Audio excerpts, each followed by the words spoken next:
যারা আসলে সহযোগিতা করতে চান আমাদের এখানে এসে, আমরা অনুরোধ করব ত্রাণ দিয়ে। এই মুহূর্তে আমাদের কী কী লাগবে সেটা যদি জাস্ট একটু আমাদের জায়গা থেকে বলি, সেটা হচ্ছে যে আমাদের যে বিস্কুটের বিস্কুটগুলো, বিভিন্ন ধরনের বিস্কুট, এরপরে মোমবাতি, সাবান, লাইটার, ম্যাচ, এই জিনিসগুলো, আলো এবং আগুন সংক্রান্ত, sanitary napkin, tasty saline, coil, চিনি, গুড়, চিরা, মুড়ি, ফিটকিরি, পানি বিশুদ্ধকরণ ট্যাবলেট, এই বিষয়গুলো, আর বাচ্চাদের যে খাবারগুলো, বাচ্চাদের যে বিভিন্ন খাবার এবং মেডিসিনগুলো আমরা আপনাদেরকে অনুরোধ করব যদি আপনাদের থাকে আপনারা দিয়ে যাবেন। আমাদের হচ্ছে আপনারা দেখছেন যে 23 তারিখ থেকে আমাদের যে ট্রাকের মাধ্যমে ত্রাণ বাংলাদেশের বন্যা কবলিত যে জেলাগুলো, সেই জেলাগুলোতে পাঠানোর যে কার্যক্রম সেটি চলছে। আসলে আমি যদি ধরেও নিই, আসলে আমাদের বিভিন্ন জায়গা থেকে প্রশ্ন আসছে বা চাহিদা আসছে যে আমাদের এই গ্রামে যাচ্ছে না, এই গ্রামের এই অংশে যাচ্ছে না, কিংবা এই ইউনিয়নে এখনও যায়নি। সো এই বিষয়গুলোতে আমাদের কিছু আসলে আবদার আছে বা চাওয়া আছে। এই চাওয়াগুলো বাংলাদেশের যারা সামর্থ্যবান মানুষ রয়েছেন তাদের প্রতি। তার পূর্বে আপনাদেরকে যদি একটা স্ট্যাটিস্টিক্স বলি, আমি দেখলাম যে 4টি জেলা বন্যা কবলিত, মূল যদি 4টি প্রধান জেলা ধরি তাহলে হচ্ছে ফেনী, কুমিল্লা, লক্ষ্মীপুর, নোয়াখালী।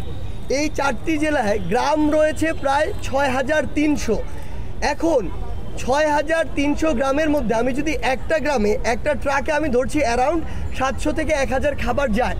একটা গ্রামে আসলে একটা, যেহেতু পুরো গ্রামে এফেক্টেড, তার মানে একটা গ্রামের জন্যই যথেষ্ট। মানে একটা গ্রামে আমার 1 ট্রাকের বেশি হলে আরও ভালো, এরকম একটা অবস্থা। সো আমি যদি একটা গ্রামে একটা ট্রাকও পাঠাই, তার মানে আমার এই 4টি জেলাতে 6300 ট্রাক আমার ত্রাণ পাঠাতে হবে, খাবার পাঠাতে হবে। আমরা 4 দিনে অ্যারাউন্ড ধরেন খাবার পাঠিয়েছি আমাদের এই জায়গা থেকে 100-র কিছু বেশি বা শতাধিক ট্রাক।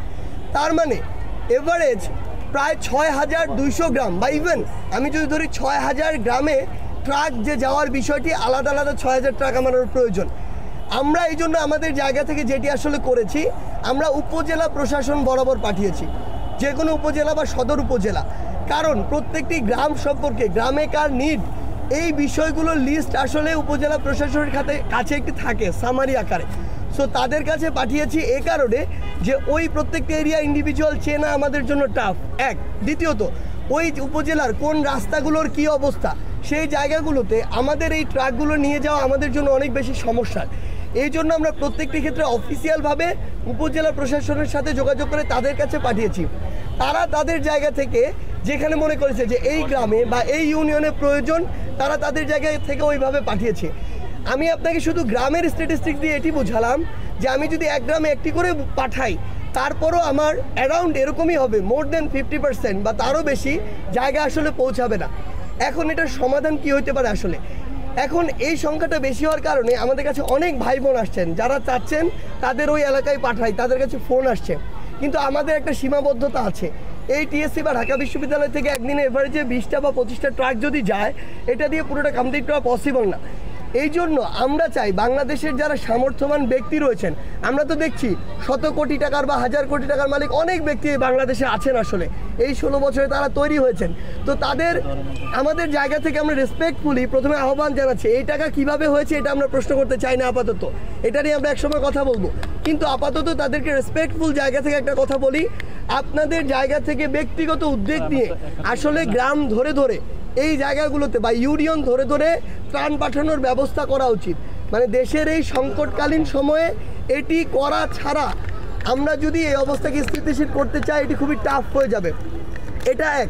দ্বিতীয়ত আরেকটি বিষয়, আমাদের এখানে বেশ কিছু আপনাদের জায়গা থেকে আমরা বিভিন্ন সময় দেখেছি যে টিএসসিতে কিংবা সেন্ট্রাল ফিল্ডে অনেক জিনিস আমাদের হচ্ছে এখনও আছে। এখানে বেশিরভাগ যেই জিনিসগুলো আছে, প্রথমত এগুলো হচ্ছে কাপড়। এখন আপনি আমাকে বলেন, যখন এই বন্যা কবলিত একটি অবস্থায় একটা মানুষ আবদ্ধভাবে একটা আশ্রয় কেন্দ্রে বা কোনো একটি সিকিউর জায়গায় থাকে, সেখানে আসলে কাপড়টা কতটা ইম্পর্ট্যান্ট বা কাপড়টা এই মুহূর্তে দিয়ে এটা কতটা যুক্তিযুক্ত। আমার ধরেন লিমিট আমি 10টা ট্রাকই পাঠাবো বা 25টা ট্রাক পাঠাবো, সো আমার তো খাবারটা বেশি ইমার্জেন্সি। এক কাপড় পরে মানুষ চাইলেও 10 দিন থাকতে পারে, কিন্তু একটা খাবার না খেয়ে মানুষের 3 দিন থাকা তো সম্ভব না। সেই জায়গা থেকে আমরা খাবারটিকে প্রায়োরিটি দিচ্ছি এবং অবস্থা কিছুটা স্বাভাবিক হলে, বন্যার পানি কিছুটা নেমে গেলে এই কাপড়গুলো যেভাবে ডিস্ট্রিবিউট করা যায় সেভাবে দিব। এই জন্য এখন এখানে কাপড়গুলো দেখে হয়তো কিছুটা মনে হচ্ছে অনেকের যে আমাদের ত্রাণগুলো এখানে থাকছে। ত্রাণ থাকছে না, প্রত্যেক দিন তো ত্রাণ আসছে, সেগুলো জমা হচ্ছে। এমন যদি হতো যে এখন আমাদের যতগুলো এখানে ত্রাণ আছে তার ডাবল কোনোদিন আপনি একদিন হঠাৎ করে দেখছেন তার মানে আমাদের কিছু স্টোর হয়ে গিয়েছে, থেকে গিয়েছে, এমনটা কখনো হয় না। প্রত্যেক দিন আমরা আগের দিনেরগুলো সারা রাতের মধ্যে প্যাক করে ফেলি, আবার সকাল থেকে আসা শুরু করে। এই জন্য আমাদের এখানে আছে, বাট বেশিরভাগই কাপড়। সো সেই জায়গা থেকে আমরা বলি এই কাপড়গুলো আমরা পাঠাবো, জাস্ট পানির অবস্থা যদি কিছুটা স্বাভাবিক হয়, কিছুটা নেমে যায়। আরেকটা জিনিস হচ্ছে, আমরা এখন যারা রয়েছে আসলে তাদেরকে অনুরোধ করব কাপড় না পাঠিয়ে, সেটা আমরা আরও 7 দিন 10 দিন পরে করতে পারি। আমাদের আসলে ত্রাণের প্রয়োজন, অর্থের প্রয়োজন। ত্রাণটা আপনারা যদি নিজেরা কিনে পাঠাতে পারেন সেটা আমাদের জন্য আরও সহজ হয়, কারণ আপনারা যখন অর্থ দিয়ে যান সেই অর্থ নিয়ে আমাদের আরেকটা দিনকে বাজারে যেতে হয়, আবার সেখান থেকে আনতে হয়। এখানে আসলে অনেকগুলো সেক্টর কাজ করতে হয় এই জায়গাটুকুতে, এবং আমরা যারা, শুধু আমরা না, আপনারা হয়তো এই জিনিসগুলো ওই অঞ্চলটুকুতে প্রথম ফেস করছেন। সেই জায়গায় এটি করা আমাদের জন্য আসলেই কিন্তু চ্যালেঞ্জ।